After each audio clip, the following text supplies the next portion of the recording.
Selamat malam teman-teman. Balik lagi sama gua Dias di Gothic Channel.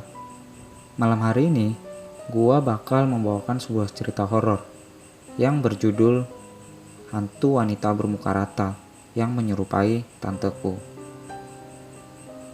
Cerita ini diambil berdasarkan kisah nyata yang dikirimkan oleh salah satu teman saya. Sebut saja namanya Jun, nama samaran.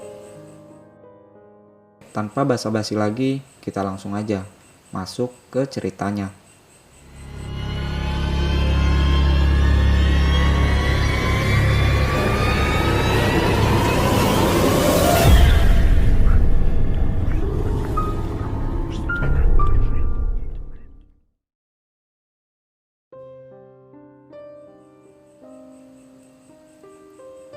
Cerita ini terjadi sekitar 20 tahun silam, kira-kira di tahun 2006. Waktu itu, Jun, nama samaran, masih duduk di bangku kelas 3 SD. Jun sendiri tinggal di daerah Jakarta Selatan, tepatnya di Tebet. Kejadian ini dialami oleh Jun saat berada di rumah Om Heri, yang mana Om Heri adalah adik kandung dari ayah Jun. Rumah Om Heri letaknya tidak terlalu jauh dari rumah Jun, hanya berjarak beberapa meter saja. Ini adalah pengalaman pertamanya saat melihat sosok makhluk gaib.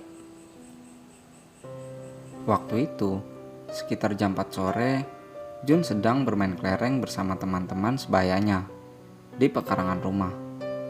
Di tahun itu, anak-anak seusianya memang belum banyak yang mempunyai handphone.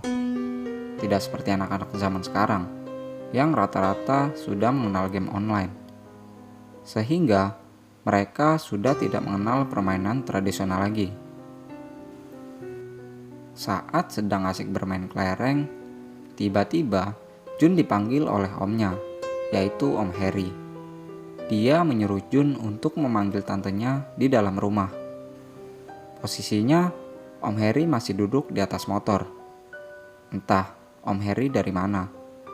Mungkin karena Om Heri buru-buru dan ingin pergi lagi. Jadi, dia malas untuk turun. Makanya, dia menyuruh Jun untuk memanggil istrinya itu. Akhirnya, Jun pun berjalan ke arah rumah tantenya, yang memang jaraknya tidak terlalu jauh dari tempat Jun bermain kelereng bersama teman-temannya. Jun sengaja ingin lewat pintu belakang, karena memang lebih dekat. Jadi, pintu belakang rumah Om Heri, model pintunya masih khas seperti pintu-pintu zaman dahulu. Daun pintunya terbagi menjadi dua, atas dan bawahnya bisa dibuka sendiri-sendiri. Begitu ia sampai di depan pintu belakang, Jun mencoba membuka pintu bagian atas dengan susah payah. Karena saat itu ukuran tubuhnya masih terlalu pendek. Alhasil, pintu itu pun hanya terbuka sedikit. Lalu, ia pun mulai memanggil tantenya itu. Tapi tidak ada sautan dari dalam rumah. Saat Jun ingin masuk dalam rumah, ia mencoba mendorong pintu bagian bawah. Tapi, ternyata pintu itu dikunci dari dalam. Karena posisi Jun saat itu masih terlalu kecil, jadi dia tidak bisa menggapai slot pintu bawah yang terkunci dari dalam itu. Jun hanya bisa melongok dari bagian pintu atas yang sedikit terbuka, sambil memanggil-manggil nama tantenya. Jun terus memanggil tantenya sambil melongok dari celah pintu, berharap agar tantenya bisa mendengar suaranya. Tapi tetap saja, tidak ada sautan dari dalam rumah. Di dalam rumah tantenya, terdapat satu lemari yang di salah satu daun pintunya memiliki cermin. Lemari itu terletak di antara ruang tengah dan dapur, sekaligus sebagai pembatas dua ruangan itu. Jika dilihat dari tempat Jun berdiri, pantulan cerminnya langsung menyorot ke arah dapur. Saat ia tak sengaja melihat ke arah cermin itu, di sana terlihat ada tantenya yang sedang berdiri membelakangi cermin atau menghadap ke arah dapur. Sepertinya ia sedang memasak sesuatu. Karena Jun melihat tantenya ada di dapur, otomatis Jun kembali berusaha untuk memanggilnya dengan nada yang sedikit lebih keras. "Tante, dipanggil Om tuh. Dia mau jalan katanya," ucap Jun sambil melihat ke arah cermin. Tapi tantenya sama sekali tidak merespon panggilannya. Tak berselang lama, ia pun kembali memanggil dengan nada yang lebih keras dari sebelumnya, sambil menggedor pintu bagian bawah. Tapi tantenya malah terlihat berjalan ke arah kamar mandi. Jadi posisi kamar mandi rumah tantenya itu bersebelahan dengan dapur, hanya berjarak beberapa meter saja.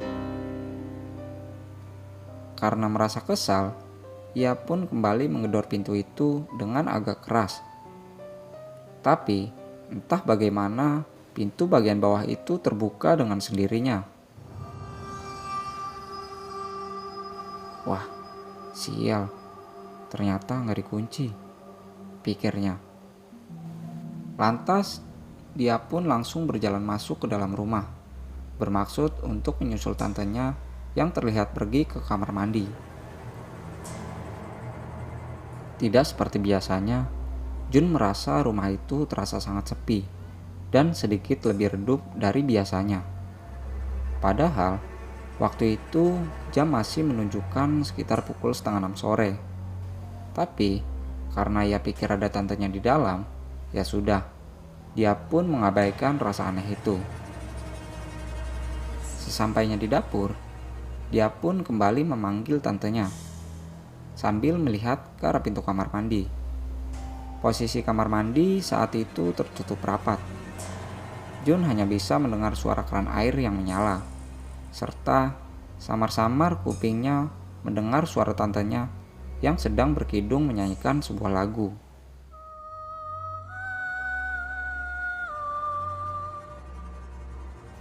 Karena tidak mau mengganggu, akhirnya Jun memutuskan untuk duduk di dekat meja dapur sambil mengambil segelas air.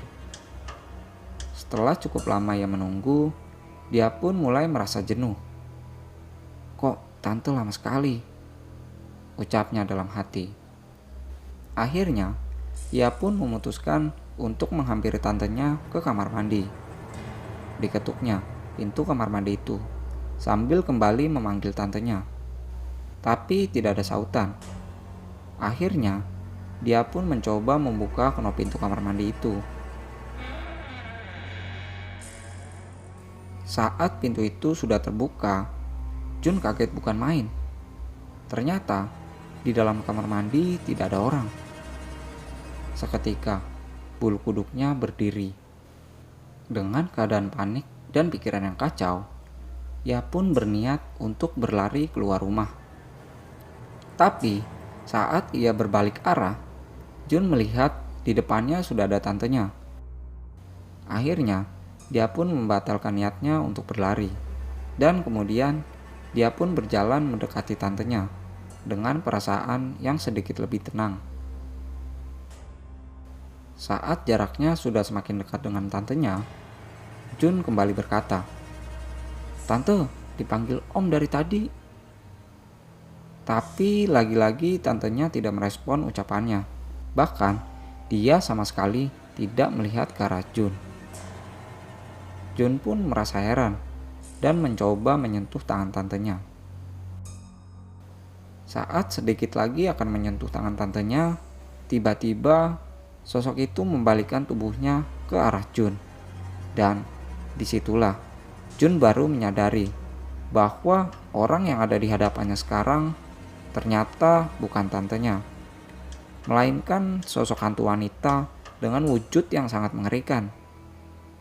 Sosok itu tidak memiliki hidung dan mulut, bahkan matanya pun tidak ada.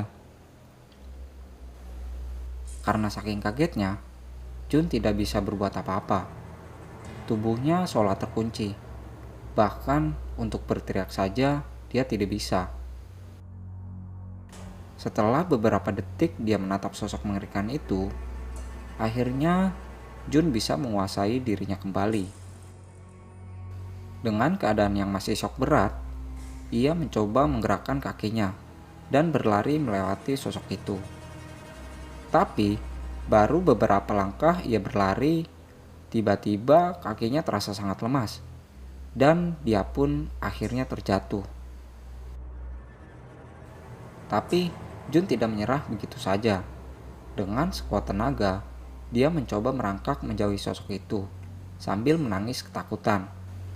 Setelah dia berhasil melewati pintu belakang, akhirnya dia bisa kembali berdiri dan berteriak sambil berlari menuju ke tempat saat dia bermain kelereng bersama temannya tadi.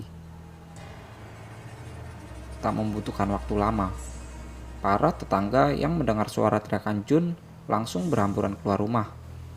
Mereka semua penasaran dengan apa yang terjadi pada anak laki-laki itu. Akhirnya, setelah diberi minum dan merasa lebih tenang, Jun pun mulai menceritakan runtutan kejadian yang baru saja dialaminya di dalam rumah Om Harry. Tak berselang lama, tantenya pun datang menghampiri kerumunan warga. Dia penasaran dengan apa yang sebenarnya terjadi.